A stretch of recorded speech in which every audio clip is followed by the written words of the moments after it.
Hello everyone and welcome back. In today's video, we are going to talk about Rainforest City. This little game comes from Singapore, from a company, SG Design. There's not really well known, but they have a quite big follower in essence. Let's see first how it plays and then tell you what I think about it. The top of the game is extremely simple. Shuffle the fauna cards and place it face down. Shuffle the terrain cards and place them face down. Then put two terrain cards here, then one flora, one terrain, one flora, one terrain, and then two flora cards here at the bottom. Then each player is assigned with one of the four fruits available. You have, rambutan, mangosteen, banana, and durian. So you give one of the fruit tokens to identify the player. You're going to have several fruit tokens for the player, and then you give nice player aid, and then people will place the fruit token on the top. Then you will have a deck of cards that the back looks like this. These are the initial terrain cards. They are essentially the same. You shuffle and they give two to each player. And so this is their starting lands. Then you place the marker tokens. These indicate the number of rounds. The games is made of 12 rounds. You just simply flip them to count the rounds. After 12 rounds, the game ends. I'm going to show the general flow of the game, and then we're going to address how the placement goes. This is a tile lane, although the tiles, they're not tiles, they are card lane. So it's a card lane game. You're going to lay those cards, and we need to see how those placement rules apply. But the turns is very simple. Players will take turns, and during their turn, what they're going to do is select which cards they want to take. So if I'm the banana player and I'm the first one to play, for example, if I want to take these cards, I will rotate this central board and I will point my bananas towards the cards that I want to take. And I will take these cards. At the same time, all the other players will be assigned the corresponding fruits. So the mangosteen player will take these two terrains, the durian player will take these two cards, and this one will take that. After that, you're going to place the cards and eventual tokens on your boards, and then you will pass the turns, and you will continue doing this for 12 rounds, and then we will go to scorings. So now the key point is how you can place those cards. Before doing and discuss the placement rules, let's take a look at the cards. You see the terrain card is made of 6 squares, where you have the forest, you have the water, you sometimes can have a house, not necessarily.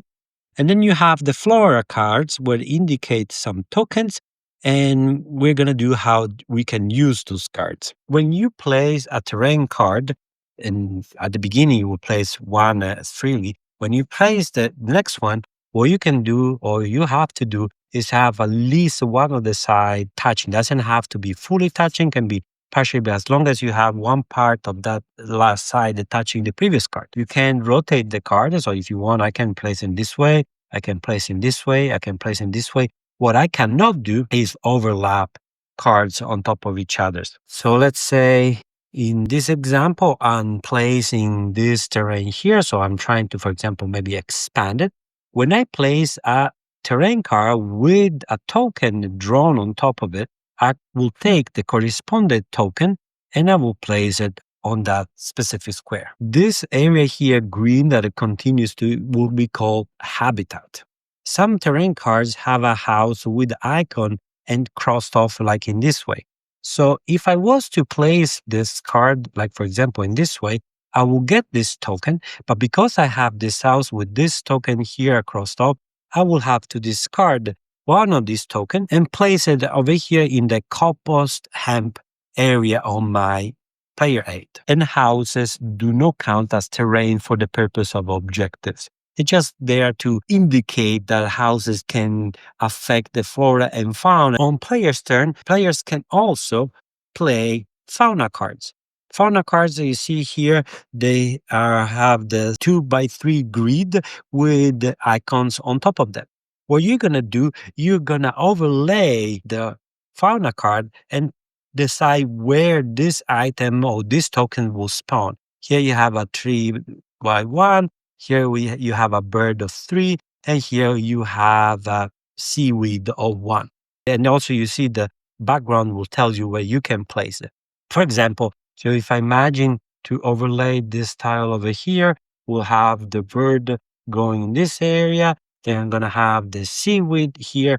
But unfortunately, the 3, this 3 token should go on the water, which is not allowed. It's not the correct habitat. So therefore cannot be placed and have to be placed on the compost hemp on my player 8. If a token replace another token, also that will be compost. So for example, in this case, this token here was eliminated because of the house, but let's assume I didn't have the house. It was like this. So when I place this card over here, I will overlay on top of this. So I will lose this, which will have to be compost, will be go the number 3. And then I will have the same problem with the 3, which will go in my compost hemp. Let's fast forward and see how scoring works.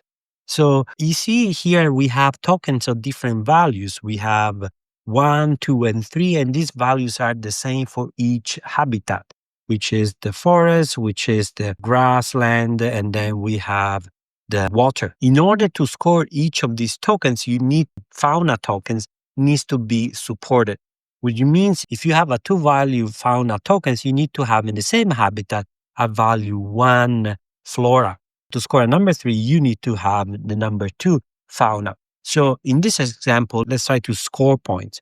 So here we have immediately, we have this little crab, which is 2. There's not, in this habitat, we don't have the number 1 flora, so this doesn't score points for us. Here, this guy will score points, so the number 1 will always score points. Then we have the fish in the same habitat, that will also score points. It will be indicated there, so we have 3 points for that.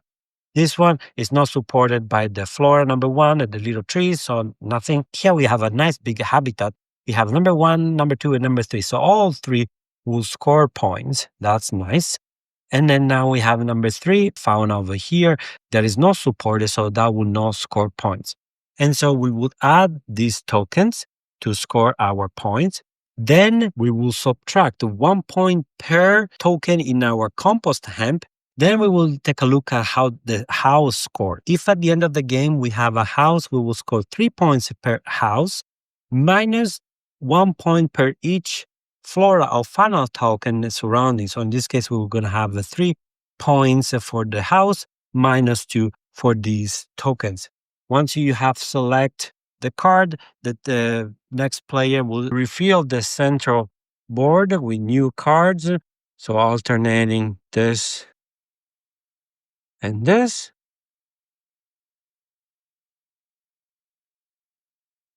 And the next player will make the choice. It will rotate the fruit dial. Everyone will pick up 2 cards, place 1, and do this for 12 rounds. At the end, you score the points. Who has the most points is the winner. There is also an advanced rule with objective. I'm not going to go in details and discuss this. I'll let you explore by your own. Now let's go back to the desk and see what I think about this game. I'm going to say it right out of the bat. I love this game. It's Cascadia with a little bit of a twist.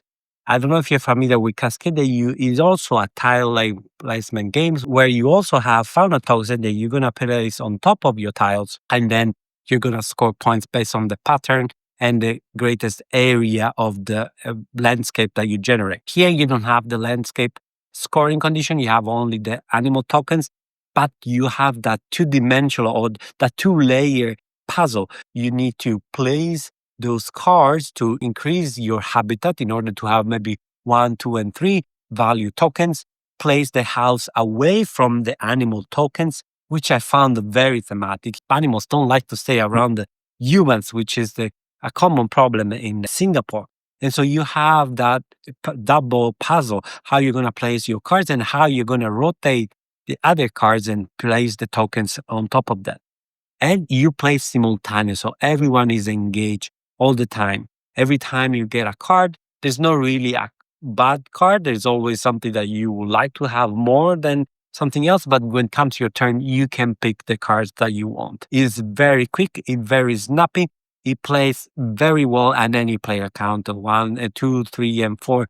Excellent.